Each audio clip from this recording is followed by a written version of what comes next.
What is up, y'all? Welcome back to Melbrook Hound Training Outdoors. Today's video, we're going to talk about the difference between a track-minded dog and a tree-minded dog, and we're going to kind of cover everything that encompasses that. Before I do that, y'all, get down here, hit that like and subscribe for me. I greatly appreciate it. Let's go ahead and roll the intro and get into this video.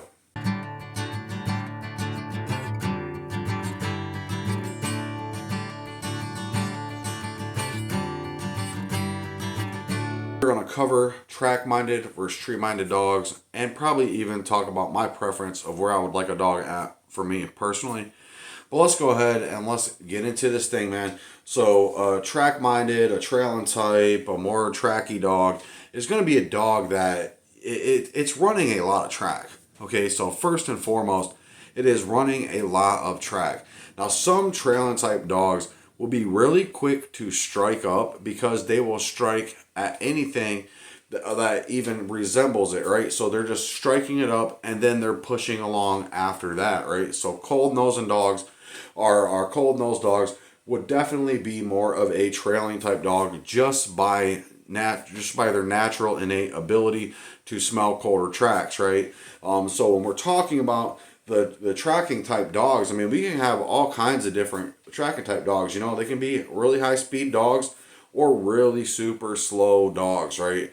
A lot of your trailing type dogs are going to be this slower geared, slower speed dog, and they will push a track a lot slower. Not to say that they can't heat one up and get it moving really fast, but it kind of seems to be, and it tends to be, one of two things, is that they either really just pick a colder track and it just is a longer track to be pushed to start with, right? So it has been out there longer, the thing has went farther distance, and the other half of the ticket here is maybe they are pretty wonky on track, right? So a dog that takes a long time on track can really seem like a trailing type dog, but in actuality it's just not that good at tracking, right? So it is constantly overrunning tracks, missing turns, circling back, running backwards, just mixing itself up, and it's having a real hard issue figuring out its direction and figuring out where it needs to actually be going, right? So a lot of dogs that are exceptional dogs, they have the foresight, right? So they smell it, they're tracking the coon, and they kind of have it put together in their head. All right, I got this guy. I know he's going to come up here. He's going to go over here, right? Or they get to a spot in the track and they can go, all right, I know definitely if I go check over here, this is probably my best chance, right? So some dogs have that little third sense, sixth sense, whatever you want to call it, you know, that they can kind of just understand what the coon is actually doing out there, right? So they kind of have it put together, and they make really good track dogs, right? So the trailing type would be a dog defined as taking a long time to track, okay, or prefers to track for a long time. So we are getting a lot of track out of this dog pushed, right? And it could be for a lot of different reasons. And it doesn't mean that your dog is good. It doesn't mean that your dog is bad. It doesn't mean any of that. It just means you kind of have a trailing tracking type dog. The better that your dog is at this, the faster that they'll be able to push it, right? The faster that they'll be able to figure it out, because at the end of the day, we can take a super slow dog, I mean a dog that only wants to run, let's say 1 mile per hour is its top speed, and we put it in the woods with a dog that's top speed is 100 miles an hour, right? And if the dog that's 100 miles an hour can't follow a track, the dog that goes 1 mile per hour is going to get to the tree first, right? So it's just kind of like ability mixed in with a dog's kind of preference at which point in a hunt that it's actually going to strike, because that is another thing too, that can kind of coincide with a trailing type or a tracking type or a train type dog. So like a dog that is preferred to run track, they'll be really mouthy, right, for most part. So they're really quick to strike. They're running track a lot. They're pushing it all over the place. They're pushing track, right? And then they'll come and fall treat.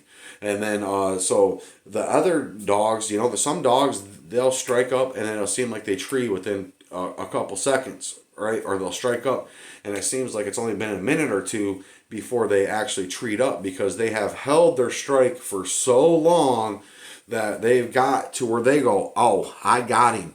Strike it, maybe push him a little bit and slam him up a tree, right? So that would be kind of even still yet considered a tracky dog, because and that's my opinion about it. Let me know what you guys think down in the comments.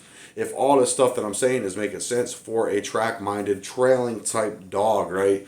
So I've encompassed like the cold nose stuff. I've encompassed, a dog that just likes to just flat out run track. He'd be running track for a very long time before he comes treed, and it's just this typical normal way that they operate. Okay, so a tree-minded dog, it can be an issue. So can so extremes on both sides of these can be issues, right? So an extreme trail-minded dog and an extreme tree-minded dog can be two very severely opposite, but equally, devastating problems. So when we're talking about a tree-minded dog, we're looking for a dog that is all about tree time, right? It's out there. It's looking for a tree. It's looking for a tree. It's looking for a tree, right? The other one's looking for a track, looking for a track. And it's kind of like the really severely tree-minded dogs will come up slick so much. And I've had my bouts with these kind of dogs, and I've went around and just kind of sifted through and just found these little oddball facts about a trail-minded dog and a tree-minded dog. So a tree-minded dog will hop on anything, dude. It'll tree up on a bush. It'll tree up on a bean pole. It'll tree up on twigs, dude. A tree-minded dog can become a severe issue, especially if it is a extremely tree-minded dog, right? Or they'll fall treed on fences, they'll fall treed on stumps, they'll fall treed on down trees, they'll fall like anything that even resembles being in this position barking, they'll fall treed on it, right? And anything that a coon could have scraped across or spiked or even been there earlier, depending on how hot or cold, because just because your dog is tree-minded does not mean that it is a cold nose or a hot nosed dog, right? Because we have all these combinations of how these dogs get put together. So let's say we have a severely tree-minded cold nosed dog. We're going to have a bad combination unless that dog is accurate. But if it is severely tree-minded, the accuracy is going to go down on that dog because it's going to just want to tree on everything that even seems like that coon went up there, possibly. It will tree, right? And they're not so worried about double checking, making sure it's up there. They're not so worried about, hey, I blew past that track 20 yards ago. I smell him right here. I'm winding him from over there. I'm going to tree on this tree. Whatever the case may be, because that's another type of dog, is the winning type. But I'm going to cover these two because I think we all kind of have the roundabout ideas about all these different kinds of types of dogs and the mixtures and the combinations of them that we get. So tree-minded dogs are going to do you a favor. They're going to do you a solid. You are going to walk to a tree every time you cut that dog. Slick or not slick, you are getting that dog off a tree.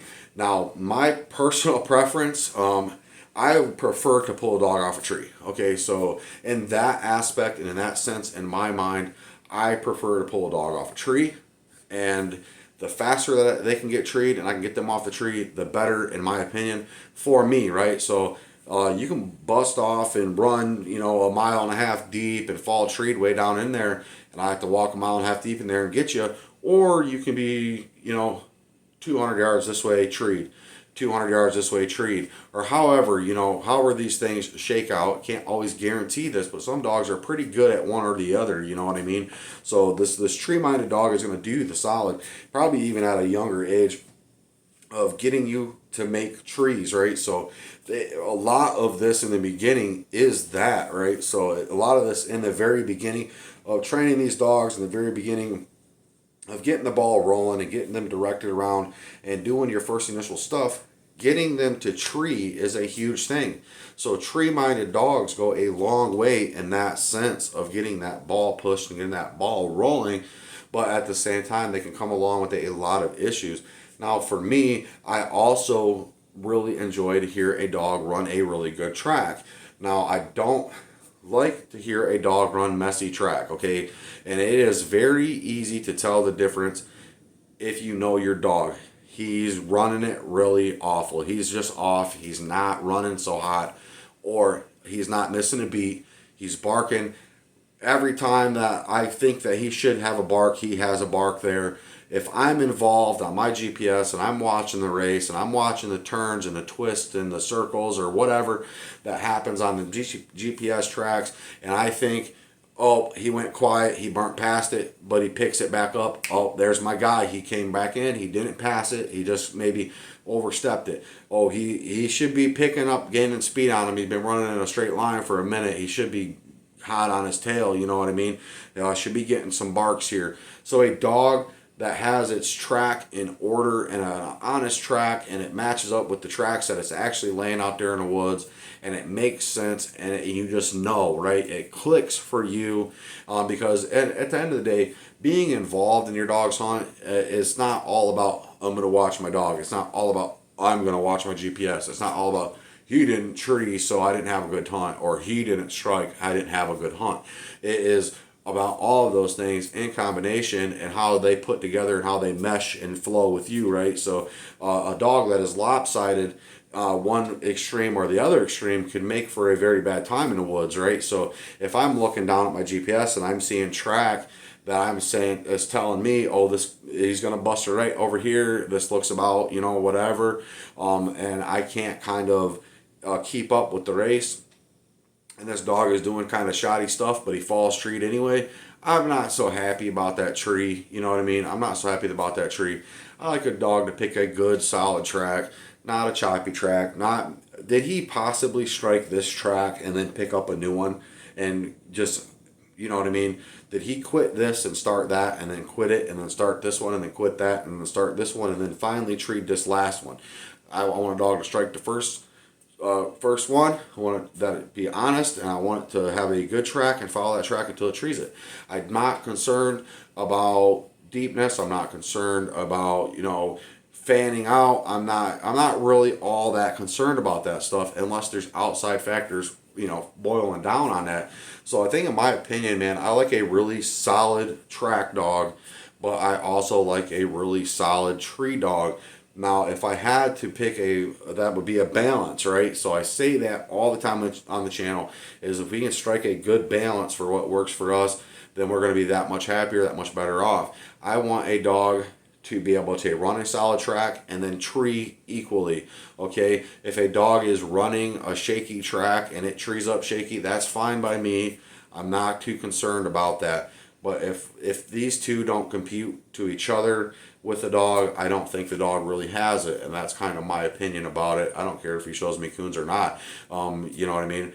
The best coon dog I ever put in the woods was my brother, so that's all I'm gonna tell y'all right now. So I'll bet you $100 on anybody, you put him in the woods with my brother out there, he's gonna tree more coons than your dog. I guarantee it.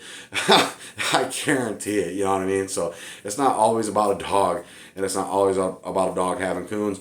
It's about a good race and a good tree. That's my opinion about it, because we can get our a dog out there and blow down 7 trees and have coon every single time, but it's like, yeah, but I feel like you're skipping something there, bud. You're missing a beat. There's something different about what you're doing, and it's not adding up good enough, right? It's not so trustworthy. So it's kind of like, you know what I mean? Is he treeing 7 coons honestly by coming by 7 coons, or did he come by 20 and picked up 7? You know what I mean? That's kind of what I mean by that. So another thing that I just kind of little mentioned there is, if I had to have a dog that was lopsided, I would definitely want them leaning a little bit more towards the track, okay? So I don't mind standing around in the woods waiting for a dog to run track, right? So don't bother me at all. If it has a particular voice on it that I don't like, then yeah, definitely go get treed. Don't even strike. You know what I mean? So I don't have nothing to really say about that. But if I had to have them lopsided to be a good tracker, with a tree that complements it, right? Okay, so now that I've mentioned this lopsidedness, this is what tends to happen, right? So every once in a while, a dog is lopsided severely, but it is also lopsided in the very best of ways, right? So he is tree-minded and really fast. He don't care about track. He is on fire and tree-minded, right? Cut that dog loose, boom, tree, boom, tree, boom, tree, boom, tree, right? Did he ever run track? I don't know. He's just treeing, right? And he's knocking them down. So a dog that is lopsided is sometimes a really phenomenal dog, but we don't click it and look at that dog and go, that dog is severely lopsided in its balance of training, but it's lopsided in a good way. But if you were to put that dog under different pressures and under different circumstances, he would fail miserably, right? So it's kind of like you give what you take and you take what you give, and it's a back and forth thing, right? The way that we roll that ball, right? So if we're out here and when I say we're out here making a snowman, since it's winter and it just recently snowed up here, even though it's all gone already, if we're going to roll a ball of snow and we only roll it in one direction, it eventually just becomes like a wheel, right? And that is just kind of what we need to prevent. We need to roll a ball this way and then roll it that way and then roll it this way and then roll it this way to make sure it's well rounded, right? So what good's a ball if it's not round, okay? That's kind of the whole concept and whole idea. But the track-minded and the tree-minded dogs, you can't have a good coon dog without having at least some mixture or hint of both, right? Some dogs are windy, right? So I kind of mentioned that, but they're windy. They ain't got no track in them. They're all wind. A inaccurate wind dog is just kaput. You might as well hang it up, right? So if we're going to be a winding type dog, you better be knowing what you're talking about, right? So because you're going to cost me a lot of walks to them trees, and it's never going to be a problem that can be fixed, right? It's just going to be kind of like, how do you fix a dog and which way direction that it's smelling the wind, right? The wind blows this way, he runs that way. The wind blows this way, he runs this way. The wind blows that way, he runs this way. It's kind of like one of those things that we can't prevent.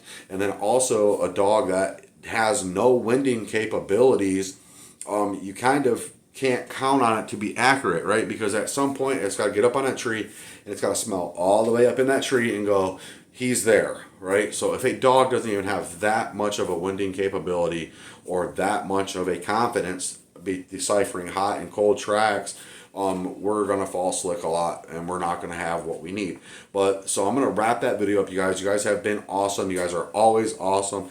All hunters of all calibers, new, old, been in the game for a million years, haven't planned on starting for the next 5 years. I don't care who you are, guys. You're welcome on the channel here, and I greatly appreciate every single subscribe that y'all drop down there for me. And I'm just going to tell y'all, get down there and subscribe to that membership, because my videos come out severely early, man. I post them at like 6 o'clock in the morning and schedule them to come out at 4. So you get early access, and you will have access almost all day, right? So that's commenting, that's liking, that is watching the video, that is all that whole thing. So y'all make sure you get down there and check out that memberships, man. So y'all keep them treed. Hope you like the video.